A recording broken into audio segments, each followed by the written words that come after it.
안녕하세요. 김태훈 목사입니다. 빵집 목사의 뚜벅뚜벅 메시지. 오늘은 마태복음 묵상 52번째. 믿음의 장애물을 극복하는 방법은 마태복음 15장 21절에서 28절의 말씀 가지고 여러분과 함께 뚜벅뚜벅 메시지 시작하겠습니다.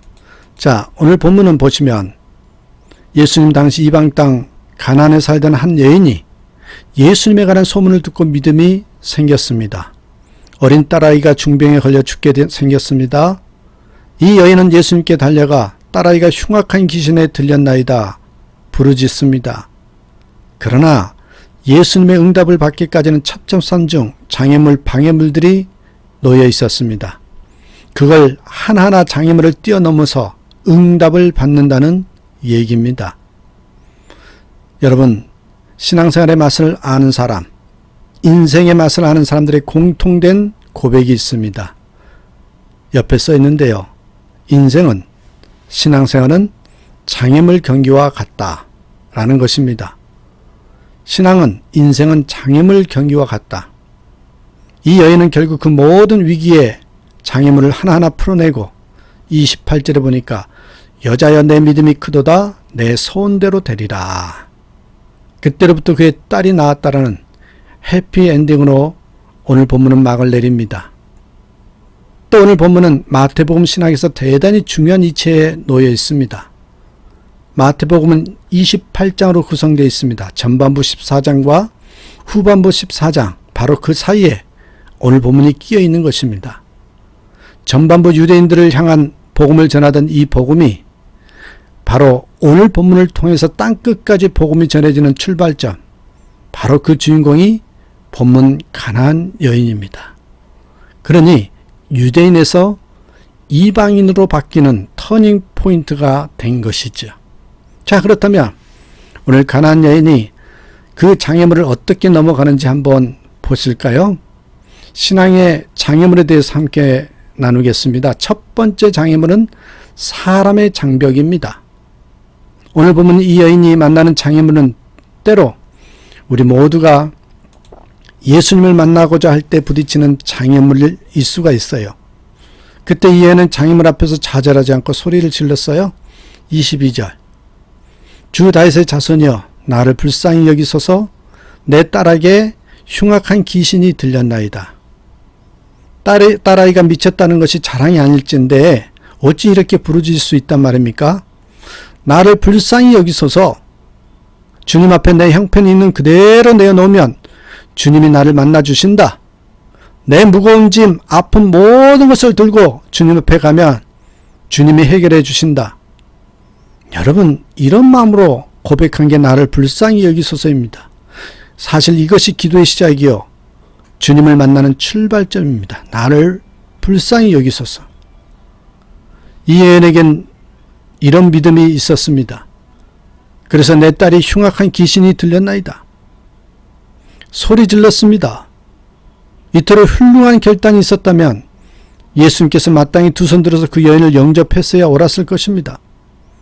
그러나 이에 대한 제자들의 태도는 너무나도 잔인했고요. 예수님의 반응은 냉담하기까지 했습니다.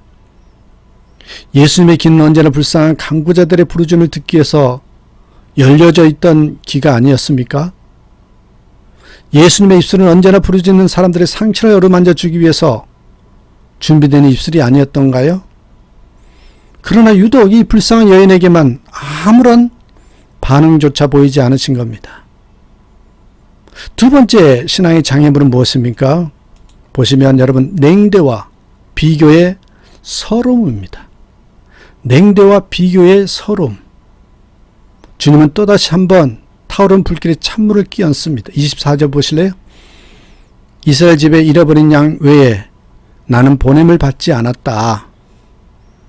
아마 이 정도에서 대개 사람들은 포기하고 맙니다.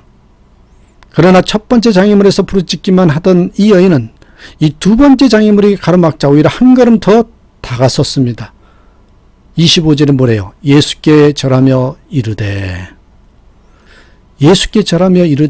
밀어내면 밀어낼수록 더 다가와 주님 앞에 예언했습니다. 이게 절대 신앙입니다, 여러분. 절대신앙은 장벽 앞에 주저앉거나 꺾여지지 않습니다. 제자들의 냉대도 예수님의 침묵도 이 여인의 열심을 꺾지는 못했습니다.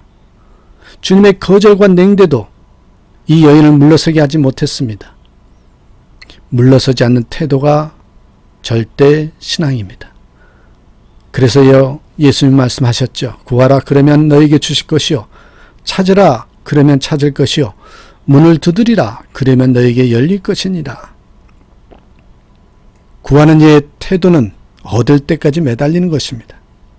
찾는 이의 태도는 찾을 때까지 열심히 찾는 겁니다.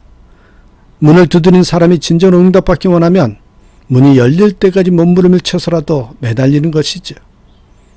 그래서 이 여인은 물러서지 않고 주님 앞에 나와 엎드려 절하면서 나를 도우소서, 나를 도우소서 애원했습니다. 여러분에게 한번 묻습니다. 만약에 여러분들이 이런 상황에 부딪혔다면 여러분은 어떻게 했을까요? 대부분 많은 사람들이 낙심하며 돌아섰을 것입니다. 원망하고 돌아섰을 것입니다. 이분이 그렇게 소문에 듣던 자비로운 그분이란 말인가? 이분이 하나님의 아들이란 말인가? 기독교가 사랑의 종교더란 말인가? 하나님이 계시다고 하면 이럴 수가 있는가? 원망하고 불평하고 돌아설 만하지 않습니까? 이 불쌍한 여인의 부르짖음에 예수님은 침묵만 하고 계셨습니다. 왜 예수님은 침묵하셨을까요? 이에 대해서 신학자 카르는 분명히 말합니다. 뭐라 그러냐면 예수님께서 그 여인이 가진 작은 믿음의 씨가 자라기를 기다리고 계셨다. 그 여인이 가진 작은 믿음의 씨가 자라기를 기다리고 계셨다는 거예요. 아무리 소리쳐 불러도 끝없는 허공으로만 돌아오는 암담한 상황에 부딪힐지라 도무지 물러설 줄 모르는 그런 불태의 신앙, 이 신앙이 예수님을 만나게 됩니다. 이 신앙이 바로 절대신앙이라는 것입니다. 세 번째입니다. 신앙의 세 번째 장애물은 모욕입니다. 모욕. 불행하게도 이 여인에게만 응답의 문이 점점 더 굳게만 닫혀져 가는 듯 보였습니다. 26절에 예수님의 거절의 강도는 점점 더 높아져만 갔습니다. 뭐래요? 자녀의 떡을 취하여 개들에게 던짐이 마땅치 아니하니라. 여러분, 개들에게 던짐이 마땅치 아니하니라. 유대인들은요, 이방인을 개라고 불렀습니다. 개. 그렇게 하기까지 몇 가지 배경들이 있었습니다. 옆에 써 있는데요. 이방인들은 제사를 지낼 때에 그들의 신전에 들어가서 제사를 드리고 나면 신전에 있는 여사제들과 음란한 행동을 했습니다. 그래서 유대인들은 이방인들을 음란한 사람들이라고 생각했습니다. 그래서 여기서 개라는 얘기는 음란한 족속이라는 뜻입니다. 또 하나, 개는 더러움을 상징하고 있습니다.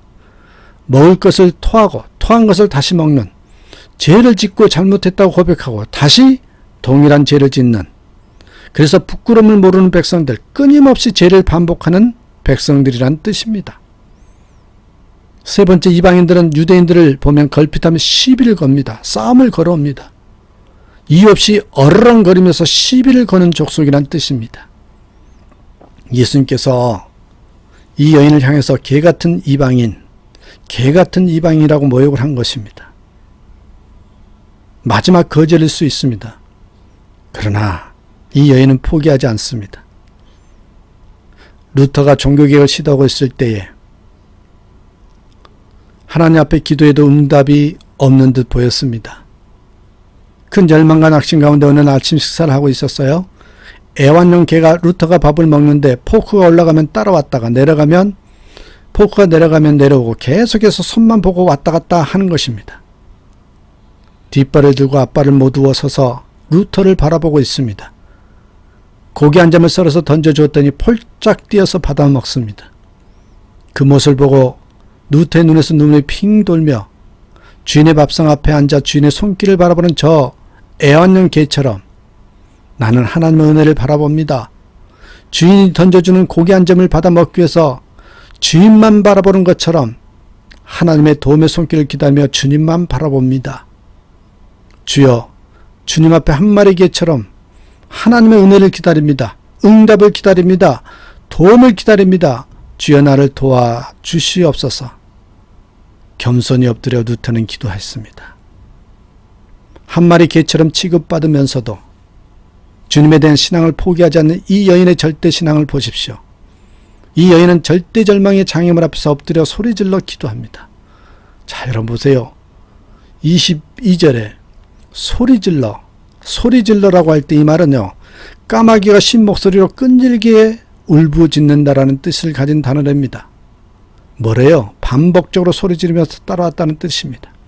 또 여러분 25절에 절하며라는 단어 역시 지속적이고 반복적으로 엎드려 절했다는 뜻의 헬라어라고 합니다. 이 여인의 포기하지 않는 절대신앙의 기도를 말합니다. 사랑하는 여러분, 희망과 믿음을 포기하지 않는 사람에게는 언제나 새로운 기회와 응답이 찾아옵니다. 절대신앙은 절대응답을 가져옵니다. 다시 주님 앞에 엎드는 이 여인의 고백을 들어보십시오. 오고 오는 인생들에게 용기와 힘을 주고 참으로 기감이 될 만한 고백이었습니다. 27절. 주여, 올소이다마는 개들도 제 주인의 상에서 떨어지는 부스러기를 먹나이다. 한마디로 개로 취급받는 절대절망의 상황에서 마지막 끈을 붙듭니다. 부스러기라도 줬사오니, 부스러기라도 줬사오니. 여러분, 하나님께 항변하지 않는 자기 인정입니다. 이 여인은 이렇게 고백하고 있습니다. 내가 거룩한 하나님의 자녀의 위치에 올라가기까지는 기대하지 않습니다. 그러나 개가 되어서라도 주님의 긍휼을 더 입을 수만 있다면, 주님의 부스럭이라도 얻을 수만 있다면 나는 그것으로 만족하고 행복할 수 있을 것입니다. 주님의 말씀에 논란을 펴거나 사족을 달지 않습니다. 나는 개가 아닙니다. 반박하지도 않습니다. 주여, 올소이다. 주님, 맞습니다. 나는 그것을 부정하지 않습니다. 주님이 개라고 말씀하시면 개일 수밖에 없는 존재임을 나는 알고 있습니다. 여러분, 이것이 신앙입니다. 믿음은 선포된 말씀을 긍정하는 것이거든요. 결단코 논쟁하지 않습니다. 하나님의 말씀이 내 경험과 이성과 자존심에 맞지 않아도 주님, 맞습니다. 주님, 옳소이다를 연발하는 것. 이것이 바로요, 절대신앙이라고 하는 것입니다. 성령이 역사를 제한하지 않는 사람, 오시는 예수를 거절하지 않는 사람, 바로 그들을 통해서 하나님 나라가 이루어집니다. 여러분, 이러한 신앙을 우리가 소유했으면 좋겠습니다. 아니, 이 가난안 여인을 조금이라도 닮아가는 저와 여러분 되셨으면 좋겠습니다. 그래서 정말 주님이 말씀하시면 그게 옳습니다 이렇게 인정하며 아멘 하며 따라가는 저와 여러분의 삶이 되기를 간절히 축원합니다. 오늘도 선포합시다. 고백합시다. 나는 행복합니다. 왜요? 주님 때문에. 나는 기쁩니다. 바로 주님 안에 있기 때문에 그렇습니다. 이렇게 고백하며 하루를 시작하고 마무리하는 저와 여러분 되시길 간절히 축원합니다. 감사합니다.